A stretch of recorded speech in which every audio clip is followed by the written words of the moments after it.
Bienvenue sur Paris Podcast. Alors, aujourd'hui, j'ai commencé ma journée à 8h30 parce que j'avais une réunion importante à 9h. Cette réunion a duré presque 2 heures. Et à 11h, j'avais une autre réunion avec une équipe différente. Oh là là, une journée vraiment chargée, je comprends parfaitement. Moi aussi, j'ai enchaîné les appels téléphoniques toute la matinée.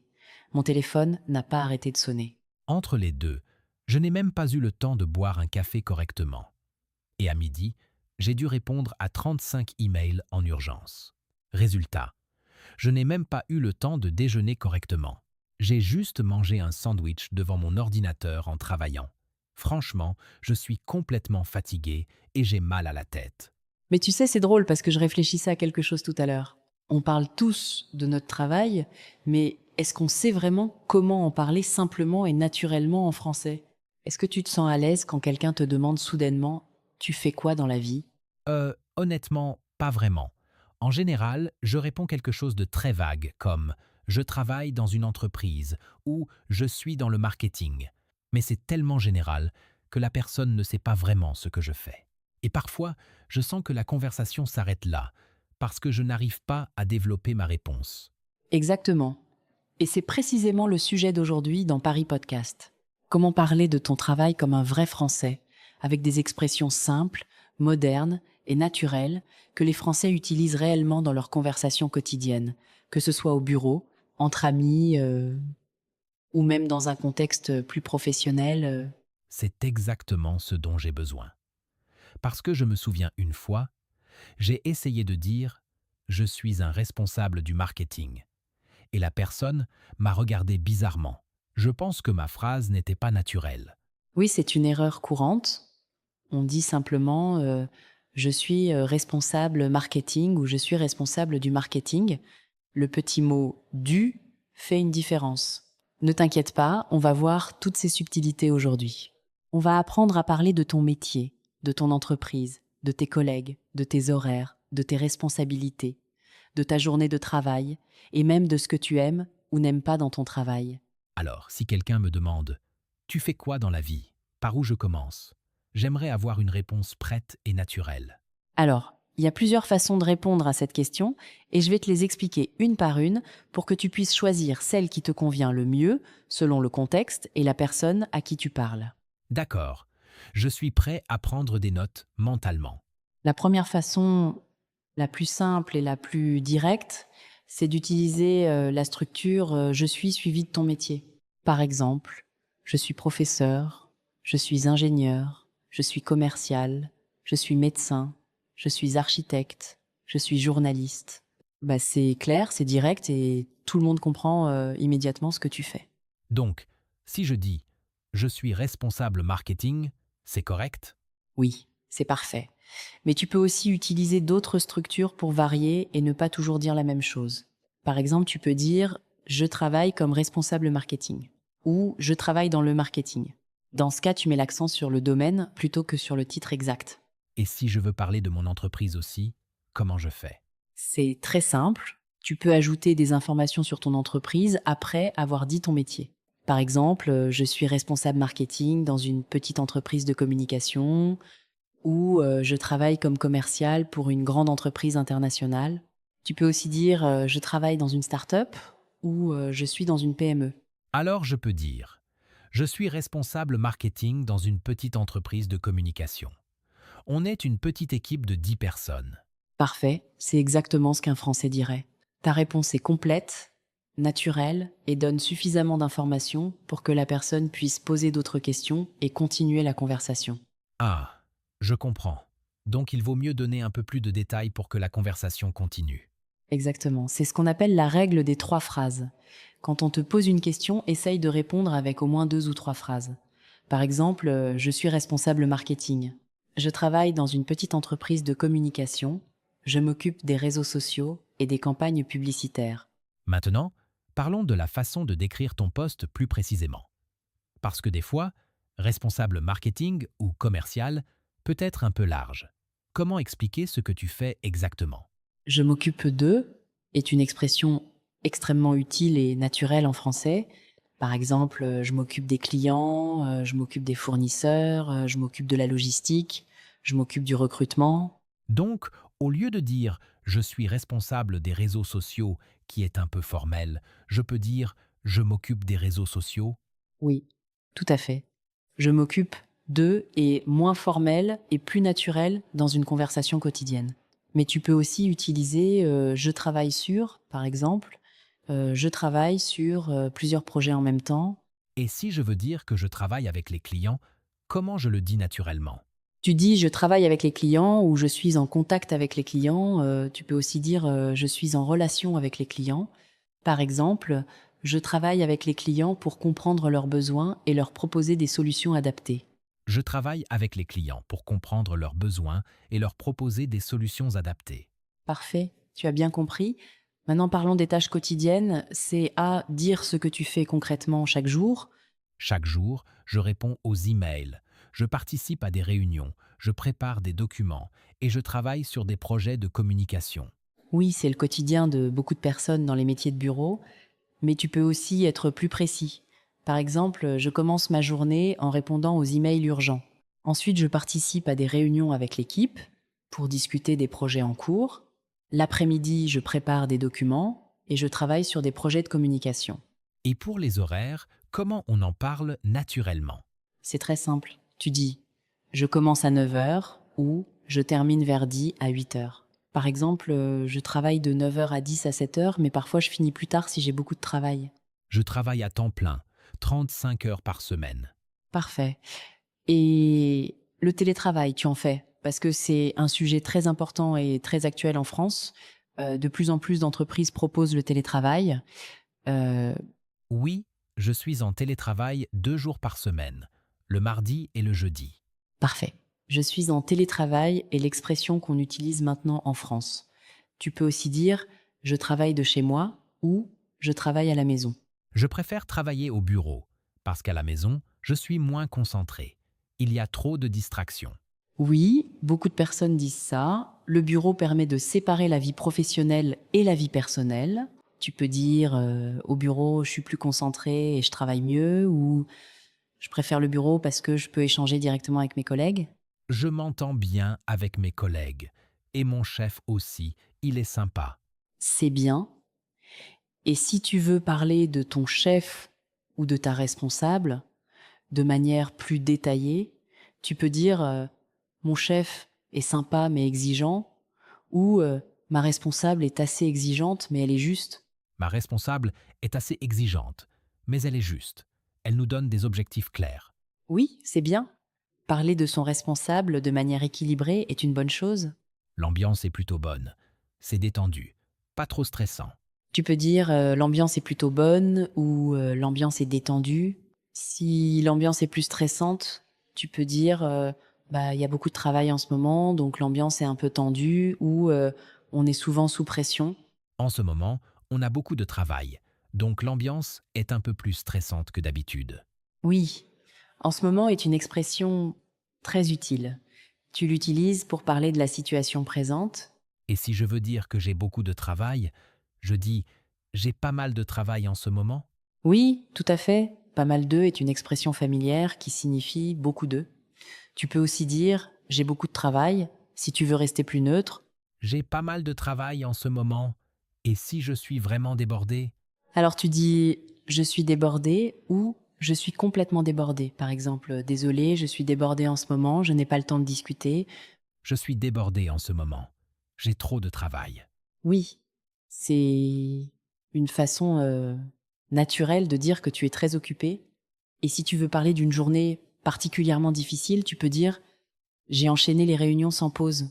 J'ai enchaîné les réunions aujourd'hui. Je n'ai pas eu le temps de déjeuner. Oui, c'est très naturel. Enchaîner les réunions signifie avoir une réunion après l'autre, sans pause entre elles. Je suis complètement fatigué. Et une bonne journée, comment je la décris? Tu dis ça s'est bien passé ou j'ai eu une bonne journée. Par exemple, aujourd'hui, ça s'est bien passé, j'ai terminé un gros projet et mon chef a été content. Ça s'est bien passé aujourd'hui. J'ai terminé un gros projet. Maintenant, parlons de ce que tu aimes ou n'aimes pas dans ton travail. C'est un sujet de conversation très fréquent. J'aime travailler avec les gens. J'aime le contact avec les clients. C'est ce que je préfère. Oui, c'est très positif. Est-ce que tu n'aimes pas? Je n'aime pas les réunions trop longues. Parfois, les réunions durent 2 heures et on ne prend pas de décision importante. Tu peux aussi dire ce que j'aime le moins, c'est les réunions trop longues, ou ce qui me dérange le plus, c'est les réunions trop longues. Ce que j'aime le moins, c'est les réunions trop longues et aussi quand il y a trop de pression. C'est très honnête et naturel. Beaucoup de personnes partagent cette opinion. J'aimerais changer de travail ou peut être évolué dans mon entreprise, obtenir un poste avec plus de responsabilités.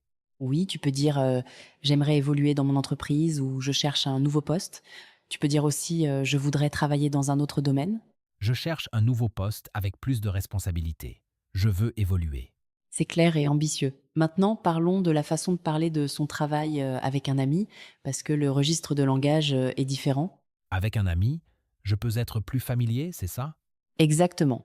Par exemple, tu peux dire je bosse dans une start-up au lieu de je travaille dans une start-up. Le verbe bosser est un synonyme familier de travailler. Je bosse dans une petite entreprise. Mon chef est sympa, mais parfois il me stresse. Oui, c'est exactement ce qu'on dirait entre amis. Et pour parler de ta journée avec un ami, tu peux dire salut, ça va, ta journée était comment? Ah, j'ai eu une journée de fou. Je n'ai pas arrêté. Salut, ça va? Ta journée était comment? Moi, j'ai eu une journée de fou. Parfait, c'est très naturel. Et ton ami peut répondre moi aussi, j'ai eu beaucoup de réunions. Le patron était de mauvaise humeur. Et avec une nouvelle personne que je rencontre, comment je parle de mon travail? Avec une nouvelle personne, tu utilises un langage plus neutre et plus professionnel. Par exemple, je suis responsable marketing dans une petite entreprise de communication. C'est une réponse complète et professionnelle. Je suis responsable marketing dans une petite entreprise de communication. Et la personne peut continuer la conversation. Oui, elle peut te demander tu travailles où exactement ou tu fais quoi au quotidien ou tu aimes ton travail. À ce moment-là, tu peux donner plus de détails. Et si elle me demande « Tu travailles où exactement ?» Je réponds par le nom de l'entreprise ou par le quartier. Les deux sont possibles. Tu peux dire je travaille pour Digital Media ou je travaille à Paris dans le quartier de la Défense. Et si elle me demande « Tu fais quoi exactement ?» Je peux dire « Je m'occupe des réseaux sociaux et de la communication. Je travaille avec les clients pour créer des campagnes publicitaires. » C'est suffisamment détaillé? Ouais, c'est parfait. Tu donnes des informations concrètes sur ce que tu fais. Maintenant, si je veux poser des questions sur le travail de quelqu'un d'autre, comment je fais? C'est très simple. Tu poses des questions comme tu travailles dans quoi ou tu fais quoi exactement. Tu peux aussi demander tu travailles où ou tu travailles depuis combien de temps dans cette entreprise. Tu travailles depuis combien de temps dans cette entreprise? C'est une bonne question. Oui, c'est une question très naturelle. Et si tu veux savoir si la personne aime son travail, tu demandes tu aimes ton travail ou tu te plais dans ton travail. Et si je veux savoir si la personne est en télétravail, je demande « Tu fais du télétravail ?» Oui, tu fais du télétravail ou tu es en télétravail parfois. La personne peut répondre oui, je suis en télétravail 2 jours par semaine ou non, je travaille toujours au bureau. Maintenant, tu parlais des erreurs fréquentes. Quelles sont les erreurs que les apprenants font souvent? Il y en a plusieurs. La première, c'est de traduire directement depuis leur langue maternelle. Par exemple, un apprenant anglais pourrait dire je suis responsable de marketing. Mais en français, on dit je suis responsable du marketing ou je suis responsable marketing. Donc, c'est responsable du marketing, pas responsable de marketing. Exactement. Une autre erreur, c'est d'utiliser un vocabulaire trop formel. Par exemple, certains apprenants disent « j'exerce la profession de commercial ». On dit simplement « je suis commercial » ou « je travaille comme commercial ». Je suis commercial. C'est beaucoup plus simple. Oui. Et parfois, les apprenants utilisent toujours « je travaille » sans varier les expressions. Par exemple, ils disent « je travaille dans une entreprise »,« je travaille avec des collègues »,« je travaille avec des collègues »,« je travaille avec des collègues »,« je travaille avec dans une entreprise »,« je travaille dans une entreprise »,« dans une entreprise ». C'est correct. mais un peu monotone. En variant avec je suis, je m'occupe de, je gère, je bosse, ta conversation devient plus vivante. Donc, je dois varier les expressions. Oui. Une autre erreur, c'est d'avoir peur de faire une erreur et de chercher une phrase parfaite avant de parler. N'oublie pas que l'important, c'est de communiquer. Donc, je ne dois pas avoir peur de faire des erreurs. Absolument pas. Les Français font aussi des erreurs. Et les erreurs, ça fait partie de l'apprentissage. Alors parle, même si tu n'es pas sûr de la phrase. C'est rassurant. Maintenant, tu as parlé d'apprendre des phrases complètes plutôt que des mots isolés. Pourquoi c'est important? Parce que quand tu apprends une phrase complète, tu apprends aussi la grammaire, le vocabulaire et l'ordre des mots de manière naturelle. Si tu apprends seulement en réunion, tu dois encore réfléchir pour former la phrase. Alors qu'avec la phrase complète, tu es prêt à l'utiliser immédiatement. Donc j'apprends. J'ai une réunion à 10 heures au lieu d'apprendre seulement réunion. Et j'apprends. Je m'entends bien avec mes collègues au lieu d'apprendre seulement collègues. Exactement. Et j'apprends, je suis en télétravail aujourd'hui au lieu d'apprendre seulement télétravail. C'est la méthode la plus efficace pour parler spontanément. Je vais faire ça. Apprendre des blocs de phrases. Maintenant, je vais te donner une liste d'expressions très utiles dans le monde professionnel. Je m'occupe d'eux, je travaille sur, je suis chargé d'eux, ça dépend. En ce moment, pour l'instant, la plupart du temps, de temps en temps, en général, ça se passe bien, j'ai pas mal de travail, je suis débordée, je suis en réunion, je dois finir ça avant ce soir. Je suis débordé, je ne peux pas déjeuner avec toi aujourd'hui. Parfait. Tu vois, ce sont toutes des expressions concrètes que tu vas entendre dans la vie quotidienne française. D'accord, je suis prêt. Je veux m'entraîner. Situation numéro 1. Tu rencontres quelqu'un pour la première fois lors d'un apéritif ou d'une fête et on te demande « Tu fais quoi dans la vie ?» Je suis responsable marketing dans une petite entreprise de communication. Je m'occupe des réseaux sociaux et des campagnes publicitaires. Et la personne te dit Ah, intéressant. Et tu aimes ce que tu fais ?» Oui, j'aime beaucoup. J'aime le contact avec les clients et j'aime créer des campagnes créatives. Mais en ce moment, j'ai pas mal de travail. C'est parfait. Tu vois, tu as donné une réponse complète, tu as parlé de ce que tu aimes et tu as même mentionné que tu es occupé en ce moment. La conversation peut continuer naturellement. Je viens du Royaume-Uni. La ville, J'habite à Paris. le travail ou les études, Je suis étudiant. J'étudie le français. les loisirs. J'aime lire et écouter de la musique. J'aime aussi regarder des films. Ce que tu n'aimes pas, Je n'aime pas le bruit. Je n'aime pas quand c'est trop bruyant. la famille, J'ai une sœur. Ma famille habite au Royaume-Uni. Ma mère est professeure. Mon père est médecin. la routine, Je me lève à 7 heures. Je prends mon petit déjeuner. Je vais à l'école de français. Je rentre chez moi le soir. Le week-end, j'aime visiter Paris. parfait. Maintenant, mets tout ensemble. Bonjour, je m'appelle Lucas. J'ai 26 ans. Je viens du Royaume-Uni. J'habite à Paris. Je suis étudiant. J'étudie le français. J'aime lire et écouter de la musique. J'aime aussi regarder des films. Je n'aime pas le bruit. J'ai une sœur. Ma famille habite au Royaume-Uni. Ma mère est professeure. Mon père est médecin. Je me lève à 7 heures. Je prends mon petit déjeuner. Je vais à l'école de français. Je rentre chez moi le soir. Le week-end, j'aime visiter Paris et découvrir des restaurants. Excellent, Lucas. Ta présentation est complète et naturelle, et tu as utilisé toutes les expressions importantes. Maintenant, je vais te poser des questions, et tu vas répondre. C'est une bonne façon de pratiquer. D'accord, je suis prêt. Comment t'appelles-tu? Je m'appelle Lucas. Quel âge as-tu? J'ai 26 ans. D'où viens-tu? Je viens du Royaume-Uni. Où habites-tu? J'habite à Paris. Qu'est-ce que tu fais? Je suis étudiant. J'étudie le français. Qu'est-ce que tu aimes faire? J'aime lire et écouter de la musique. J'aime aussi regarder des films. Qu'est-ce que tu n'aimes pas? Je n'aime pas le bruit. As-tu des frères et sœurs? J'ai une sœur. Où habite ta famille?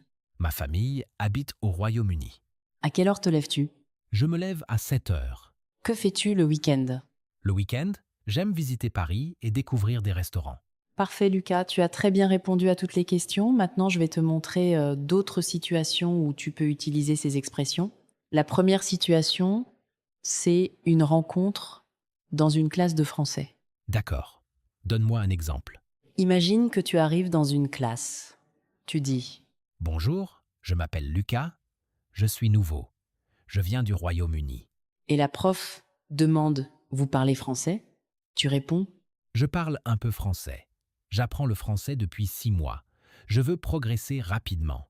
et un camarade de classe te demande tu aimes le français?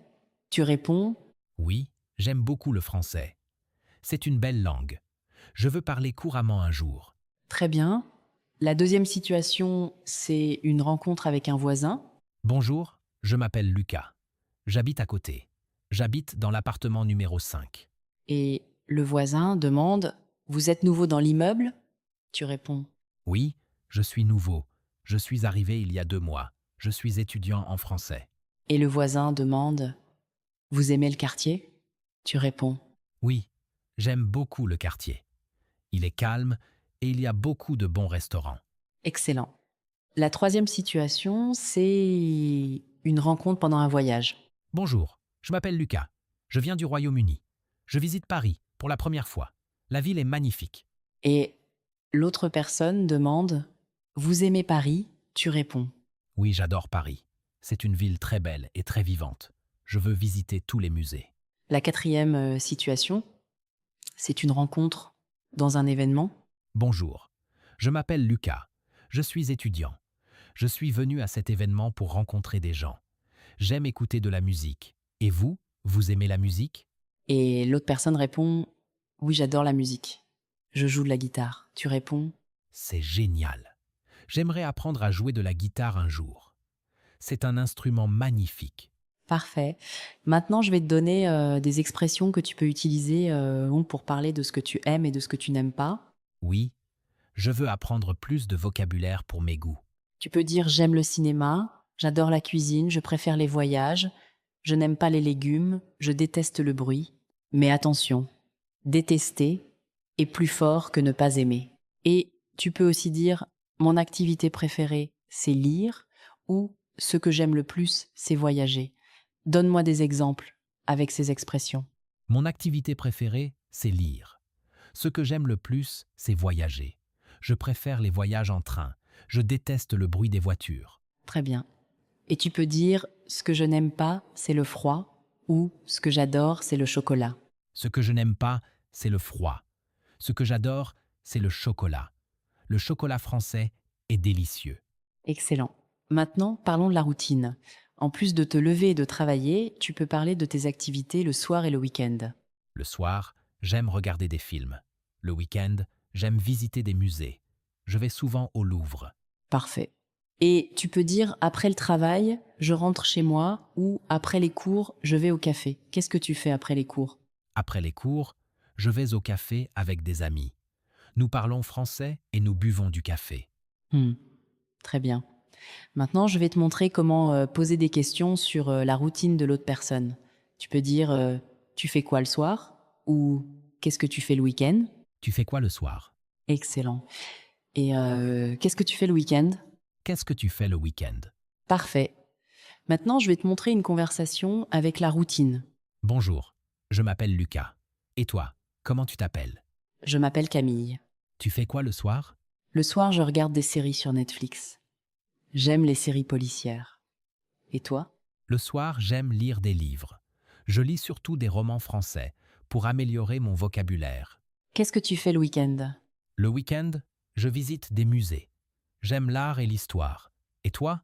Le week-end, je vais au parc avec mes amis. Nous faisons des pique-niques. C'est très agréable quand il fait beau. C'est bien.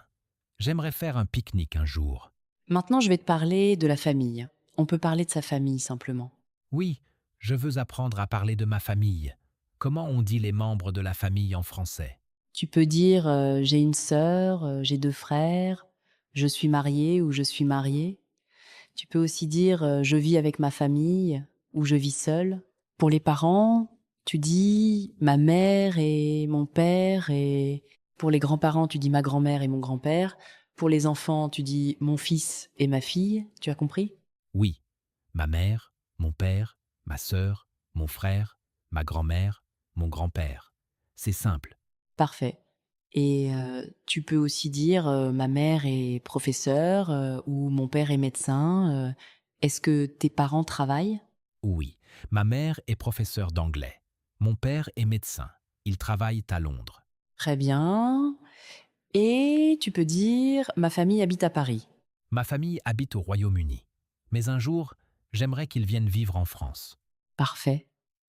Maintenant, je vais te montrer une présentation complète avec la famille. Bonjour, je m'appelle Lucas. J'ai 26 ans. Je viens du Royaume-Uni. J'habite à Paris. Je suis étudiant. J'étudie le français. J'aime lire et écouter de la musique. J'aime aussi regarder des films. Je n'aime pas le bruit. J'ai une sœur. Elle s'appelle Sophie. Elle a 24 ans. Ma famille habite au Royaume-Uni. Ma mère est professeure d'anglais. Mon père est médecin. Je me lève à 7 heures. Je prends mon petit déjeuner. Je vais à l'école de français. Je rentre chez moi le soir. Le week-end, j'aime visiter Paris et découvrir des restaurants. Excellent, Lucas. Ta présentation est maintenant complète avec la famille. Tu as fait des progrès aujourd'hui. Maintenant, je vais te donner quelques conseils pour continuer à apprendre. Oui, je veux des conseils pratiques pour progresser plus rapidement. Le premier conseil, c'est de pratiquer chaque jour. Même 5 minutes par jour, c'est bien. Parle à haute voix, répète des phrases, écoute du français. Le deuxième conseil, c'est d'écouter du français tous les jours. Écoute des podcasts, regarde des vidéos en français, écoute des chansons françaises. Le troisième conseil, c'est de parler. Même si tu fais des erreurs, ne reste pas silencieux. Le quatrième conseil, c'est d'apprendre des phrases complètes, pas seulement des mots. Les phrases complètes t'aident à parler plus naturellement. Le cinquième conseil, c'est de poser des questions. Poser des questions aide à continuer la conversation. Le sixième conseil, c'est de ne pas avoir peur des erreurs. Les erreurs sont normales et font partie de l'apprentissage. Le septième conseil, c'est d'être patient. Apprendre une langue prend du temps. Ne te décourage pas si tu ne progresses pas vite. Merci pour ces conseils. Je vais les suivre. Je vais pratiquer tous les jours et je vais essayer de parler français le plus souvent possible. Si vous aimez apprendre le français avec nos conversations, soutenez Paris Podcast avec un abonnement. Merci de faire partie de notre communauté. Vos abonnements et vos commentaires nous encouragent à créer de nouveaux épisodes. Je suis plus confiant maintenant pour parler français. Avant, j'avais peur de parler, mais maintenant je me sens prêt à avoir des conversations. C'est très bien. Le plus important, c'est de commencer à parler. Tu n'as pas besoin de connaître beaucoup de français pour parler. Il vaut mieux connaître quelques phrases simples et les utiliser avec confiance que connaître beaucoup de vocabulaire sans jamais parler. La confiance est la clé. Oui, je suis d'accord. Je vais utiliser mes phrases chaque jour. Je vais parler avec mes camarades de classe et avec les gens que je rencontre dans la rue. Et vous, comment vous présenteriez-vous en français? Écrivez votre présentation dans les commentaires. Dites-nous votre prénom, votre pays, votre ville, votre travail ou vos études et une chose que vous aimez faire. Nous lisons tous vos messages. Nous aimons voir comment nos auditeurs progressent. C'est une bonne idée. Je vais écrire ma présentation dans les commentaires et je vais aussi lire les présentations des autres apprenants pour m'inspirer. Nous espérons que cet épisode vous a aidé. N'oubliez pas de pratiquer chaque jour. Même 5 minutes, c'est bien. La répétition est importante pour mémoriser les expressions. Et n'ayez pas peur de faire des erreurs. Tous les apprenants font des erreurs, c'est normal. L'important, c'est de continuer à essayer. Merci beaucoup, Emma. Cet épisode était très utile. J'ai appris beaucoup de nouvelles expressions et je me sens plus confiant. Merci Lucas. Tu as fait des progrès aujourd'hui. Rappelle-toi, chaque jour, tu peux apprendre un peu plus. Petit à petit, tu vas parler français avec de plus en plus de confiance. Le chemin est long, mais chaque pas compte. Oui, je vais continuer à apprendre et à pratiquer. Je veux parler couramment français un jour. C'est mon rêve. Nous avons maintenant terminé notre épisode, mais avant de partir, je vais résumer toutes les expressions importantes que nous avons apprises aujourd'hui. Pour le nom, je m'appelle. Ou, mon prénom, c'est. Pour l'âge, j'ai. En. Pour l'origine, je viens de ou je suis de. Pour la ville, j'habite à. Pour le travail, je suis ou je travaille comme. Pour les études, j'étudie. Pour les loisirs, j'aime ou j'adore. Pour ce qu'on n'aime pas, je n'aime pas. Pour la famille, j'ai une sœur ou j'ai un frère. Pour la routine, je me lève à. Et le week-end, jamais. Pour poser des questions. Et toi, tu habites où? Qu'est-ce que tu aimes faire? Toutes ces expressions te permettront d'avoir de belles conversations en français. Merci pour ce résumé. Je vais noter toutes ces expressions et les répéter chaque jour. Parfait. Et n'oublie pas de pratiquer la prononciation. La prononciation est importante pour être compris. Écoute attentivement comment les mots sont prononcés et répète-les à voix haute. Je vais faire attention à la prononciation. Je vais écouter des podcasts et répéter les phrases. Merci d'avoir écouté Paris Podcast. À bientôt pour un nouvel épisode. Continuez à apprendre le français et surtout, continuez à parler. N'ayez jamais peur de faire des erreurs. Chaque erreur est une occasion d'apprendre. Nous sommes fiers de vous et de votre parcours d'apprentissage. Au revoir. Merci encore pour cet épisode. À bientôt. Au revoir et à la prochaine fois sur Paris Podcast. N'oubliez pas, la clé du succès, c'est la pratique. Alors pratiquez, pratiquez, pratiquez. Nous vous soutenons dans votre apprentissage. Bonne journée et bon apprentissage à tous.